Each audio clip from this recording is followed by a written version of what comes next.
bandeko ba bolingo tozotonda bino botondi ndenge bolandaka émission na biso ya la symbolique. Likambo ezopasola mboka awa ezali likambo ya Constant Mutamba le Mineta. Azalaki to azalaki na conseil des ministres o ezolobama mingi ba critique ndenge ebele muto oyo akomaki yango la symbolique ye oyo responsable na yango ye nde akofixe opinion. Papa vanda nanu papa na banzambala boye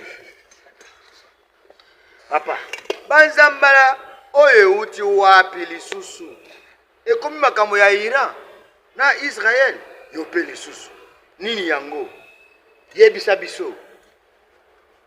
Ya solo merci beaucoup na 5 boton de mingi na Amurata ba journée ya kala batu bayebi sali ba preuve na bisike belé batu ba commencer les rêves bakata que je sais ça ka wali kana TV hein. En tout cas la 5 merci na invitation na yo surtout na mutuna na yo teni elobi eloko mingi eloko te makasi ya solo kolata boye batu mingi ba okanta ngai na komito maometa ba bengi autrement ba musulman te ngala za tu la Bible zali chrétien de la Bible précisément au ba benga la biso tout ça ba message ya temps de la fin etindamaki na prophète ya Nkolo bakombo ya William Marion Branham message wana ezali ka moko tozonga na Bible yango biso tout ça ba chrétien de wana donc teni bete pni bakute hein ils ont encore teni parce que ils en a Liban ils en a Syrie partout wana nyoso wana ba Kristo bazali balataka ba teni ka nito kanza Mohamed mais ce qui importe ça plus mutema quoi hein donc ebete no bakute ya solo no tukoloba actualité za pesu dominer avant to kota ba Mutamba no ke lobi ngwana ya dominer na bakambo izoleka na Moyen-Orient bantu ko tuzolanda za penda obengaka conflit ouvert ou peut-être guerre entre les deux pays, Israël et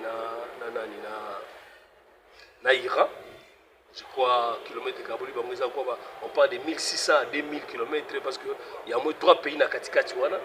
Missile les autres mais ils ont la makambibila au côté de Sikawana, ils ont makamba guerre moko historique, il y a guerre moko biblique, il y a guerre moko na ramification politique na dimension nyoso doko sur la il y a des questions de côté musindo ils ont makasi mingi mais au moins nga kometa muta Bible je me limite na makambo Bible lo balanga na ndimela rawana Bible bisinga kikongo béni Israël et béni rappela pambola ka Israël na sambe rapport na Israël est-ce que le but est ngo que non au komi contre ba pays arabe ndeko ba te o mezaka mogeza ngala za croire Bible na loba selon foi na ngai landi donc ezoko leka kuna batu bayebi Israël abandaki nous na Palestine attaquaki bato babinga groupe terroriste Hamas wana ezana ngamba Palestine mais d'après bango d'après Mossad service de sécurité ya ba juif il a fallu ba continuer mbala moko na elawana bakena o mususu zaka na Liban bango na benga bango ba Hezbollah ba attaquer sous Hezbollah et na Syrie alors la chose qui est grave le lo awa to moni awa et plus grave parce que il commis na Iran mboka eza musika mais bazoko atakane les deux cas ils a touché na nga bakasi au point que balobi que à l'heure où toujours kende bientôt là ils étaient une fois quota pourquoi parce que ça qu'on soupçonner ou ils a bongo on le saura c'est que Iran aza ko sala o bengaka ba bombe nucléaire alors ils a le comment ils a contrôlé il y a la ba dekebele la puissance internationale, notamment les États-Unis, va aussi porter il faut panza ba usine wana. Donc nous assistons de part et d'autre ba on Israël, des guerres ba perdre ça de part et d'autre. Donc voilà un peu donc c'est difficile à obtenir solo na sika makambo dans la maîtrise mais ngai na Bible ba singaka ki quand vous verrez toutes ces choses arriver, redressez votre tête, donnez la sika de kolonanga azagoya. Donc pour un mot pour na kolbaka que non oui tenir le message me sous-souté ils ont tenir chemise de veste là yo nembote galati chemise na liputa netinga pe na latika donc et peut-être nous pas côté quoi donc voilà un peu donc on va makama Mutamba na muno bandaki na ngona na fixer kaka pour na ngamba tenir quoi Mutamba azalaki to azalaki te na conseil ya ministre elobami mingi bakritike mpe yango mingi na symbolique yo moto okomaki makambo oyo yebisa opinion fixe bango mpo oyebisa bango eloko nini ezali la symbolique tosengi merci mingi na babone ebele boza de part et d'autre botala na biso mais la symbolique eza kaka nga te la symbolique eza équipe quoi hein ezala Rigen Malikidoko ezala yo Akam ezala José Lando ezala Abraham ezala Rodrigue Kolaba donc oui obosa na mogote équipe symbolique eza costaud tout travailleront ensemble comprendre juste autour musala et après c'est musala ya équipe ils ont musala te commettre la moto le kina ou article mais quand même il a fallu tout ça la mise au point quoi tout fixé parce que c'est quand même il y a une maison à Bissau Kamboyo que Moutamba oui ou non a participé dans le conseil des ministres il y a lobby hier alors que déjà a déposé qui démissionnaire. C'est ça la grande question tout là. Parce que nous avons reçu pas mal de critiques de part et d'autre. Ils ont fait que nous, ils ont donc ça valait la peine de fixer opinion. Il y a même certains confrères, Bungi Nzilamo bandi ko pesa biso mo ba leçon à Béaba à presse. Na ligina na betatolo na tout parcours na ngate. Mais ce qu'on lekina ba journal lokola Congo News. Ici quand il y a Mike Mukibele Nalaki, John Chingombe, Israël, Mbaki, c'est pas Lévi, Madjoulou, Yves Bouya, on a habité donc mon nanga nini mais je ne sais pas ceux qui bimi, on a besoin que net va jouer ça quoi. Ce que l'équipe de la rédaction n'engwana, tu as l'idée un peu, il y a Moussala mais avant wana tu regardes na ba à la télévision. Tout ça qui na RLTV à moi la mboka Roger Lumbala boyebi biso so na ye tout ça qui na Africa TV où tu travailles pour maman deux fois biso moko to lansaka à l'époque tu ayebi notre Congo hein le journal il y a tabloïd de tobengaka donc pour aujourd'hui les lotos là c'est symbolique ils a site d'information de symbolique.net tout comme ils appellent magazine hein magazine il y a papier en dur comme on dit. Alors, toujours on a moins les Cambodges, les premiers allaient que les sources d'information, journalistes asaka toujours n'a pas source d'information. Voilà, l'adage Motolobaka, les juges connaissent tout mais ne dit pas tout. Gaï, bombaté, ce qu'on fouille dans l'archive, il y a la télévision belé au monde oui, on a dit combat na impulsion mon amboka. Mutamba yaki na ministère wana ya justice ça valait la peine de soutenir ça valait la peine vraiment que ce que lobby c'est ce qui nous manquait il a bougé les lignes quoi hein il s'en a makambo na yebi peut-être il y a cela 10 ans na monique mutazalaka na jugement na ye et puis ministre belé baleka na jugement en bonne et due forme. Tout simplement parce que Moutoumou a plus fort avant d'Akanga Lupango, Akanga concession, Akanga Suginini. Mais il a fallu quand même l'avènement à moi Mboka Costa Moutambaya pour un jugement on les allait exécuter. Ce qui Moutou. Ndimi en hôtel Lelo, éviter, ils sont trois bateaux, ya Rundi bateau Ndima. Trois bateaux c'était. Tout ça va politicien hein, ou facilement bah sur la position XT. Là on a beaucoup changé la vie par rapport à l'évolution de l'actualité. Mais en tout cas, apport, il y a mon amour à Costa Moutamba, il a bougé des lignes. Dans tous les domaines, il y a justice.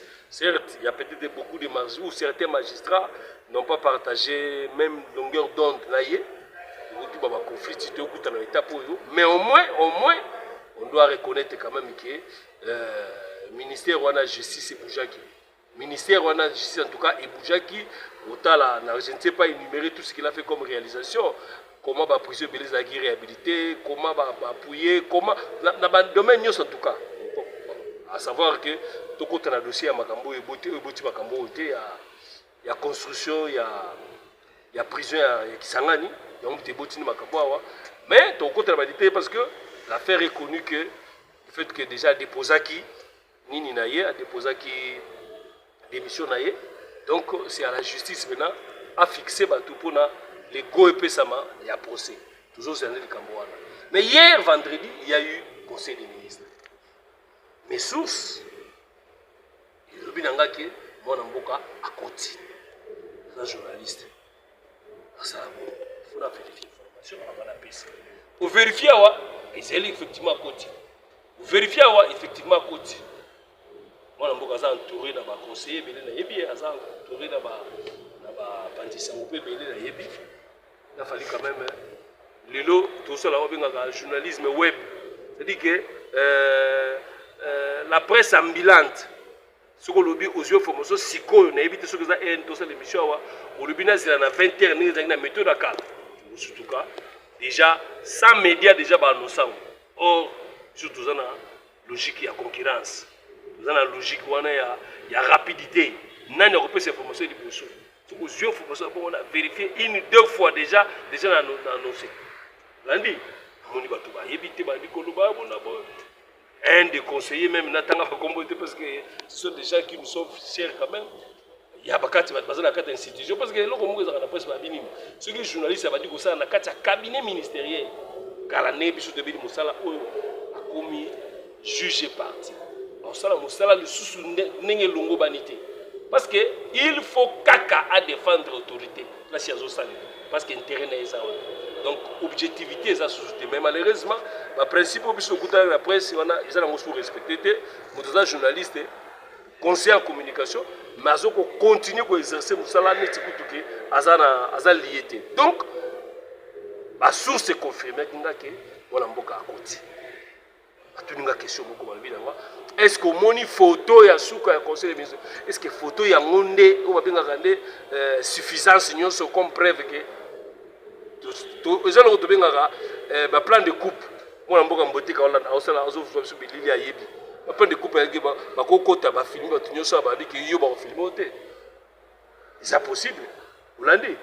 Donc photo pona nga esili na te mais kokota eza nini soko tangi ba article tu ba le dit que est-ce que ezalaki pona apesa baningani au revoir wana tokota ba débat bata droite. Vous comprenez le fait que Zaki déjà démissionnaire ou a déposé déjà démissionnaire tokota ba débat na té mais au moins la source n'anga confirmé que na salaki ti siko les lois to cette émission j'ai continué encore à vérifier et par d'autres sources qui me confirment que si il n'a pas participé na débat et délibération na ba chapitre aligné na ba sujet avec salaki pour couper ça peut-être de pouvoir oui ou non chef de l'État alboyi ata lingango sur le plan des droits que chef de l'État a retiré sous zolo na makamba justice parce que essayer bani déjà que mona mboka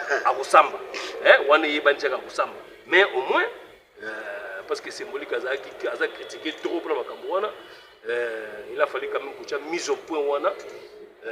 Si nous avons une source contraire à Makambokina, à Salakité, non effectivement à Salakité, mais en tout cas, tu peux si abonner Mbote, Bisika, Nyos Bozali, Bolandi Bissou, tu peux si tu sais en tout cas, attention à Binowana, surtout diaspora, Bosa Bisika Pelé, Moni Lelo, Batoamo, Luka Kifedetaria, au moins moi si il faut longo la bilamba, Batuba, atteindre le nombre de vieux belés, mais Bissou ce nombre de vieux belés n'a qu'au hein?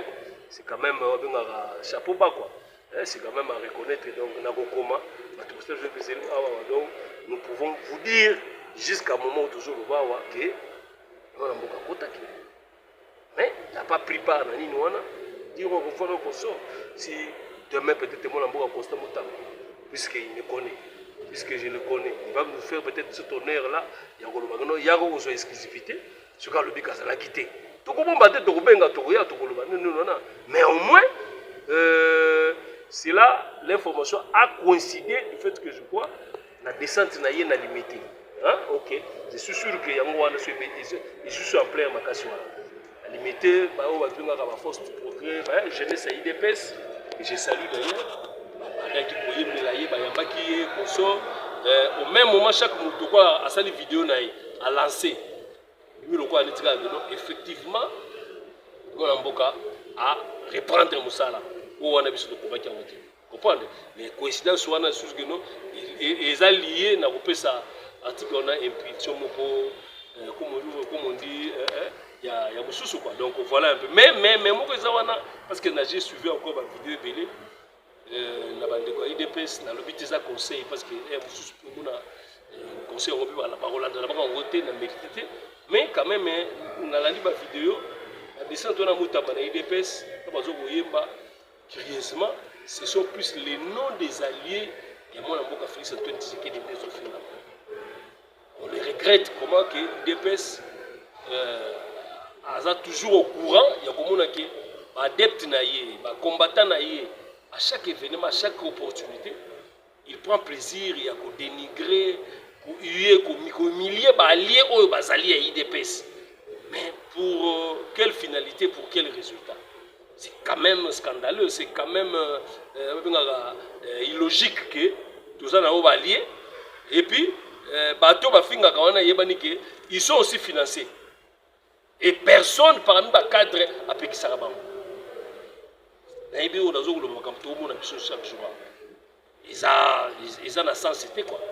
Ils ont la sensité. Moto aza allié moi namboka toli dans le parlement. Moi namboka Samalukonde. Moi ça simbi règne ya Sénat. Moi namboka Vital Kamerhe. Ils ont l'Assemblée nationale. Baza allié na koko bakisa Abati, na koko bakisa Jean-Pierre Bemba, na koko bakisa baza allié oyo.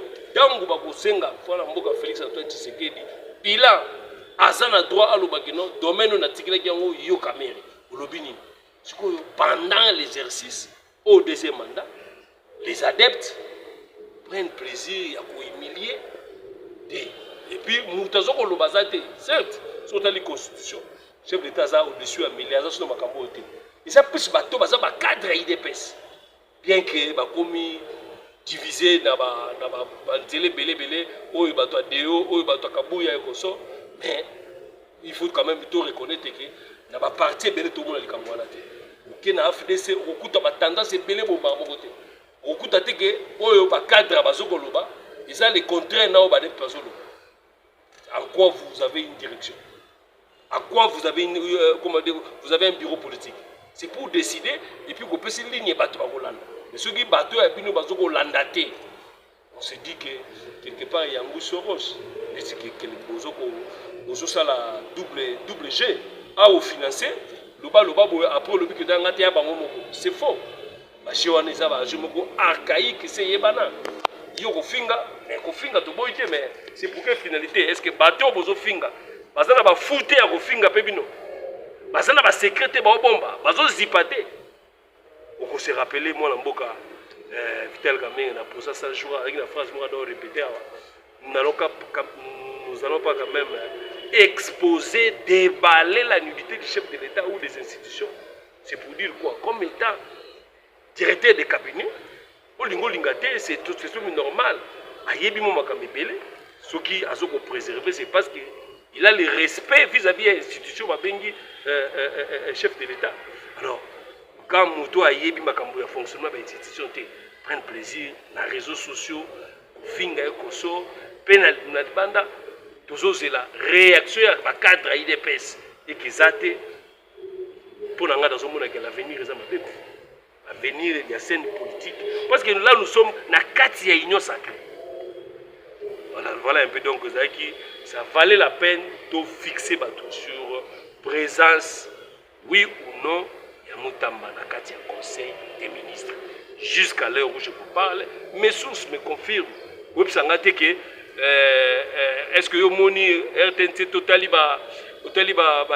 vidéo te totali ba photo te naza journaliste à l'investigation naza ki na mukibai oyo ba article ni to comment beaucoup de commoner ça parce que bige oyo kopela comprendre les locaux ezaki ba tout nyuso ba komi presque journaliste Android na maboko na cheboye atakuta pesi commentaire mabe équipé na ngote mais au moins l'essentiel est que il faut ba congolais ba respecter musala ya mutu ou aza coordonner bandata na kundima ye ke aye kusala ko coordonner wana aye bien ko lekanga ou aza siré respecter comme tel ce comprendre ça musala ya mutu donc ce que muta sali akoko bunga sali erreur mais il peut bien se corriger mais biso toza que ya kondima mutu ezate guerre tout le makambo awa Iran na Israël awa tout la guerre awa mais autant na ba médias internationaux awa na ba salo mo mki awa parce que tout dans les cambo il y a photo to vidéo mais tous les institutions les médias internationaux ba lobi que Kabila à côté qui na Goma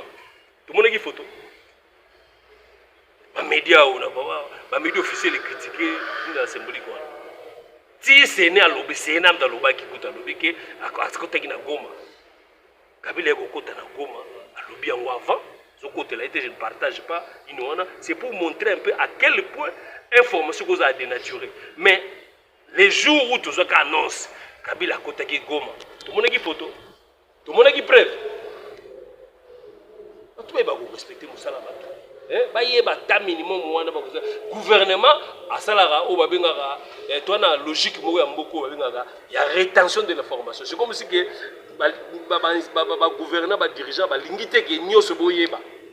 Alors quand quelqu'un prend les risques et repère ces informations, oh ils en a sewana, au lieu que tout le monde a risqué à ça la terre, il va dire que monde a net que non, terre a évité à ça quitter. Comme ça pour tout. Il faut tout saluer ma courage ça. Mais bon lingo ligaté. Place bon ça parce que besoin sali. Toi na on va bien les à côté. Les à côté et koko ça l'essentiel même information qu'on les tout principal. Donc ils a ba mise au point moko ça valait la peine ya koloba. Ah monde a zuka Kabila na roza suba kaibele. Vous comprenez? Si Kabila a dit que c'est la consultation officielle de tout le monde, il y a un entrepreneur, il y a un étudiant, il y a un chef coutumier, na Goma. Na bateau, bazo uta, bazo kenda tout le monde. Est-ce que j'en crois ça? Non. J'en crois, non. Je crois en quoi on dit ça. Puisque Belé a dit que non, connaissant Kabila ou peut-être je n'ai pas eu à le fréquenter. Mais la consultation, on a un petit peu peut-être prendre entre parenthèses pour n'engager quelque part. La méthode de Kabila, c'est une diversion. Kabila a un plan moussou qui est autour de la consultation. Parce que Kabila, généralement, dans la décision à soi, Kambo ya salaka, tu vas toujours plus tard. Mais on a zo sala wana, ce qu'on se contenter wana, il y a qui tu as chocho bodia. L'avenir est un exemple quoi. À bientôt. Début de ce que peut-être la voiture. De konangai en tout cas, bande ko ba toni makamuyo lobi. Mais tout ça le problème soit de konangai. 314 morts na Moba. Oyo Vital Kamerhe Rwakanini amemeli biso président national de l'Assemblée nationale. Asengi kutuna une minute ya silence na kati ya Assemblée nationale. Zokande gouverneur oyo akuna na ba député ba démentir yango. Siko tozo mituna eloko nini Vital Kamerhe Rwakanini président de l'Assemblée nationale alingi amemela biso. La symbolique. On peut sa vie qui m'engage. On peut sa vie où il y a rédaction et symbolique. Ça n'a porte-parole à l'INTT, n'a porte-parole à président de la Cameroun, puisque nous sommes ici tout à l'heure, on a ça en couverture médiatique. Le jour J, où tout tellement qui a honoré 314 mots, voilà, j'étais dans la salle. Vous comprenez? Mais là où ça fait mal, c'est ce qui est mauvais, faut zali kakanamuto. Ce qui sentiment ça déjà ma beza au to benga na biso benga na Bible. Sentiment ce que ça impur. Okolo bala mbote keteke chemise no ça été bien. Alors qu'amoura ta moni que chemise mbote ka ketoko. Toko le bika kino ah mbote ke pantalon ça bien. Ngara ko mona okaka te parce que sentiment de mutu diriger ngai. Ata mukili momalobi que note mbote ke na ko filmer en tout cas koto wana ayebi tonton mbote ke ta ayebi. Mais il y a la sentiment ma vie. Donc c'est pour dire quoi? C'est que les députés, il y a Kalemi, plutôt à Tanganyika, précisément à Moba. Bango Moutou a une information par le président Vital Kamerhe. Avant plénière, Bayambi Bango. Ningi Bayamba Bakoki Sebele, il y a député. Qui c'est ça donc député, Baye. Na format il y a ma parti politique dans la format bien sociologique nous les députés de l'Équateur, nous les députés de Nekongo, je comprends donc c'est plus sociologique apesi mwana mboka Vital Kamerhe information wana ce que mwana mboka Vital Kamerhe awangana to andima teke ba député ba kusi mauvaise foi leki makasi na mauvaise foi leki oyebi nga ata moto message ya Branham alobaki kamoko na illustre moi alobaki soki mutu yo mundimi oye na église na place oyoka liloba te mais oye na intention mpona ocritiquer nde pasteur yoka bien na idée na yo oprouve ba défaut ya pasteur Branham aloba diable akoyede yo est-ce que comprendre donc okozanga kotrouve baélément oyo ya kocritikele ete okozanga yango te no diable akoyede yo okotrouve ndenge no pasteur oyo sapato nini oyo pasteur oyo oyo etele nini oyo alors que bato mosusu na kaka na même église na même moment bango bazwi bénédiction eloba nzambe parce que yo ti oyaki wana oyaki déjà na intention na yo lelo ngai na kodécouvrir makambo donc obimi ndenge moko te yo bimi na baélément na yo satana apesi yo bato mosusu babimi mpe na bénédiction nango nzambe apesi bango c'est pour dire simplement kaka ke mauvaise foi ezoleka makasi trop na bato ya réseau sociaux na peut-être bato mosusu bandeko baparti politique mosusu à l'endroit ya Vital Kamerhe. Tous nous savons de quelle manière Atsuaki perçoit. Dans chaque sujet, dans chaque sortie, les gens trouvent toujours à dire contre Vital Kamerhe. Quelle raison? Awa Otoli, à chef d'État et Awa, adresse de la nation. À côté de bureau présidentiel, c'est la grande. C'est ma cambo, tu vas bêter dans le soloté. Parce que le chef d'État va te taper. Chef d'État Kamati a bengi mon amour Vital Kamerhe. Aïe. Mais tant que bengi bazo kotambola wana na réseaux sociaux bato ba bini qui ba tambola au même moment ils ont un message ni. Donc les gens cherchent comment opposer chef de l'État Félix Antoine Tshisekedi na président de l'Assemblée nationale. Pourquoi? Parce que qui ne sait pas, je crois 2006, je crois 2000 combien mon mboka Vital Kamerhe sera candidat présidentiel. Qui ne le sait pas? Ceux qui ont ambition les anano nana kopekisa yango. Mwana mboka toujours Constant Mutamba. Oui ou non azalaki candidat présidentiel. Lelo na si mutu nyonso oyo akokutana na ye soki to komi na moment so bakobate na banjé électoral wana so komi akutana ko so mangi na yebi ka na problème. Pourquoi? Parce que Mutamba lelo asa susu Mutamba kalaté. Dans les coins et recoins RDC Mutamba yeba déjà. Azana bezo susu atambula Congo mobile maintenant ça publicité na été nazande journaliste nazo mona makambo ezo le kawa parce que ce que tu ba mi tuna ba tout na biso na nzela na balaba chaque jour sur Constant Mutamba et puis que moto ceux qui a meki ko postuler mais puis qui ont un problème donc c'est pour dire simplement que ba député ya moba ba sali démenti député mbotoka ko aider biso na mususu ya kuchaba ba élément mususu ba bloquer. Nous sommes venus faire le point sur la situation générale dans la province du Tanganyika. Nous avons commencé nos vacances parlementaires aujourd'hui. Avant de descendre sur terrain, nous avons passé en revue les différents problèmes que nous avons posés lorsque nous sommes rentrés des vacances en décembre. Et nous avons insisté sur la question de la sécurité. Et nous avons aussi eu l'occasion de préciser le drame qui s'est déroulé à Moba. En fait, il s'agit d'un chiffre cumulé des atrocités connues par la population depuis bientôt 4 ans. Et donc, l'essentiel, c'est l'urgence qu'il y a de trouver des solutions pour la paix définitive dans notre province.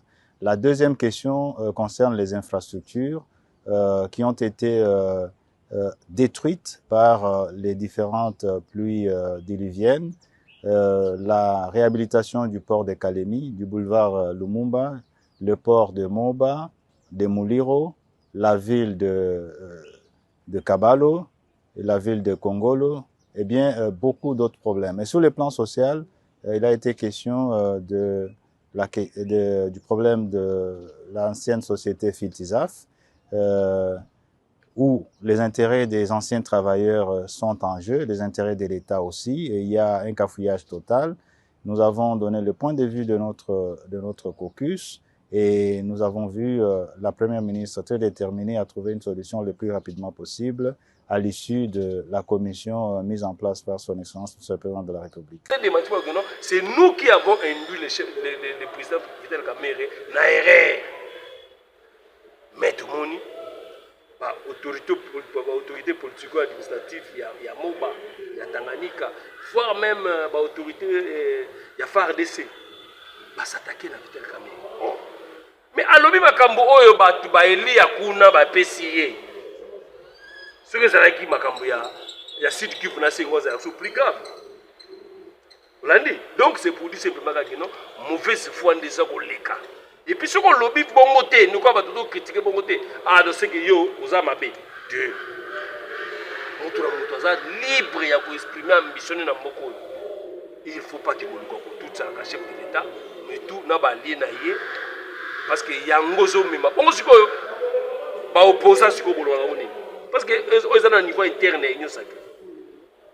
Donc c'est un dossier où ça ne pouvait même pas faire un débat.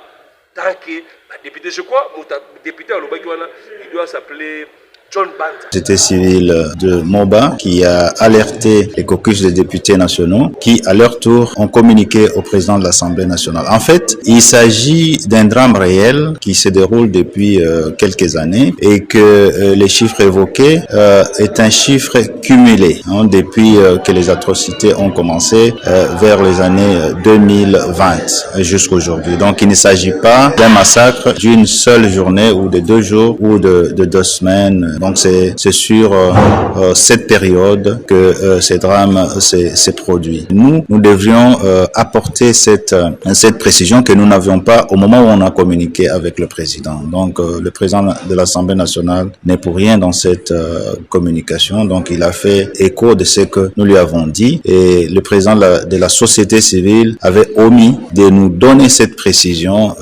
qui est très importante. Nous remercions le président de l'Assemblée nationale qui est très sensible aux difficultés, aux problèmes qui touchent nos populations, qu'il est vraiment engagé pour chercher des solutions de paix et de développement de notre pays. Nous continuons.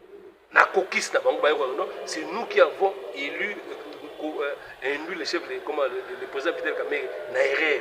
Mais il y a eu aussi un composant. Pourquoi? Parce que les chiffres sont cumulés à une certaine année. Donc, il en a qui juste 3-4 ans, il y a qui sont moins à peu près 214. A répété que l'Obana Batu na plénière, en direct, que dans tel coin il y a eu trop de morts, mettons-nous debout pour nous saluer. Mais ma mémoire, c'est un péché. Éviter en tout cas, moi je ne partage pas le mauvaise foi quoi. Mauvaise foi, ils ont faire avancer Mbokate. Ils ont fait avancer Mbokate. Tu as un vrai problème à Goma. Tu as un vrai problème à Bukavu. Les gens, c'est comme si combien nous manquons, combien de nôtres chaque jour, combien de questions aux essentiels, nous avons une énergie pour trouver la solution. Awawa, on cherche comment. Bon, mais je comprends aussi, comme dans ma vie, mais vie kaka. Tu comprends? Solo mwana mboka pona kosilisa. Umoni peuple tozana ye. Aza su peuple ya kalate o babanda kokosa. Et le peuple a tomboki na likambo ya Mutamba. Balobi lundi le 23 juin 2025, marche ya Kafu Kafu. Pour nous dénoncer l'injustice envers Mutamba pour bamoni ke azoya po atia ordre mikolo wana balinga ne babanda kolia liboso balingi te mbongo ekotaka na kese ya leta omoni ndenge nini ndeko na ngai na yoki yango okola pe na zwi yango na ba voix officialité comprendre c'est-à-dire que parti à mona mboka Constant Mutamba logique je crois après se communiquer il y a sensibilisation. Alors, mais ils ont circulé le moyen le plus rapide des moyens réseaux sociaux pour éviter qui en réalité est organisateur à Makambouana. Il y a un mboka Constant Mutamba. C'est prononcé sur Ango, mais ils ont conseillé tant que les Cambouisans ont une justice. tant que justice a su makambo main, tant que justice a fixé T, je ne souhaiterais pas, ça c'est que je dis, ça m'engage, hein?